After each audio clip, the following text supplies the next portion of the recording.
Here's a video about some of the more advanced features of ChoralWorks. It will show how to work with songs that have an anacrusis or pickup, how to work with an excerpt of a piece, and how to merge or delete voices within a ChoralWorks song. The first topic is how to work with a song that begins with an anacrusis or pickup. Here's a song with an anacrusis, and that presents a small problem for ChoralWorks. MIDI files don't know about pickups, so this song would begin on measure 1 in ChoralWorks, but in the printed score, measure 1 is the first full measure of the piece. The measure numbers in ChoralWorks wouldn't match the measure numbers in the printed music. You'll see and hear that the position indicator begins on measure 1 with the music, even though this is an anacrusis. This doesn't match the measure numbers in the score.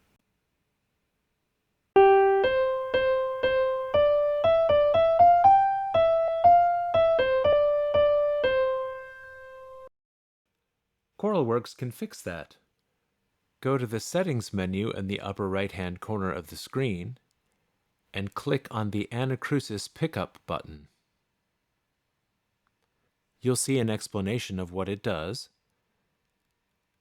Click Apply Anacrusis to change the setting.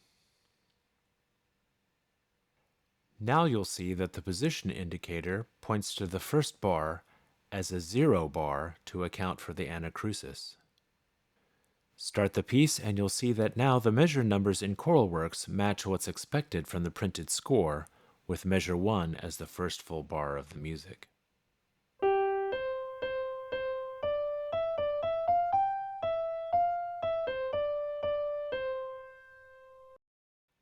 If you need to remove the anacrusis setting, perhaps you made one by mistake, you can go back to the Settings menu and click on the Anacrusis Pickup button once again. Click on the Remove Anacrusis button to change the setting. You'll see that now we're back to the original settings.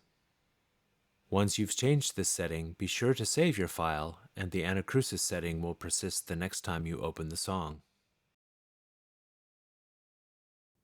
What if you wanted to make a ChoralWorks song that is just an excerpt of a piece that begins in the middle? This is useful for audition materials where you only need part of a piece, or perhaps for a song with a long introduction that you don't want to include in your ChoralWorks song. ChoralWorks can set the beginning measure of a song so that the measure numbers in ChoralWorks will match the measure numbers in the score.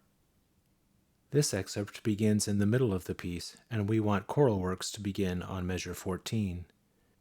Go to the Settings menu and click on the Configure Excerpt button.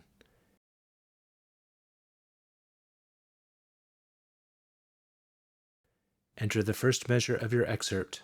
This will set the position indicator in ChoralWorks to start on that bar.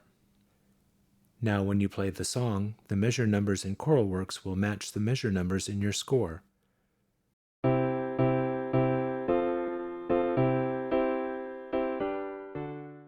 Any markers that you've made will also refer to the new situation and display correctly. If you want to go back to the original setup, go back to the Settings menu and click on the Configure Excerpt button once again. You can choose to remove the offset that you made before. Remember to save your song once you've finished making changes. One last advanced feature is the ability to merge or delete voices. Why would you want to do this? You might have a score with a piano accompaniment. If you're using MuseScore, it will usually put the piano staves on separate tracks, and that's probably not what you want. You probably want the piano part to be on a single track.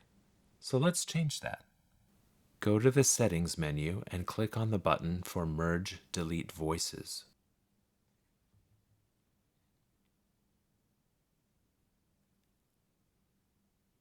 You'll see a screen where you can select the voices to merge and then merge them.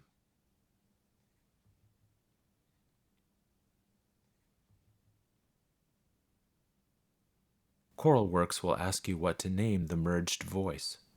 Give it a name and click Finish Merge. You'll see that the voices you selected have been merged into a single track.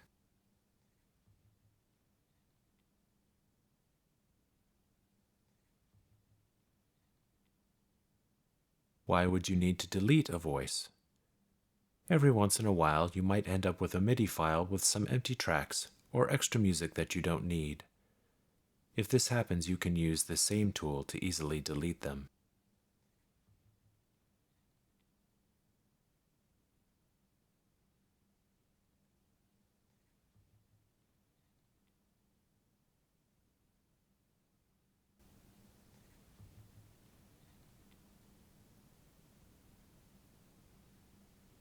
As always, remember to save your work when you're finished.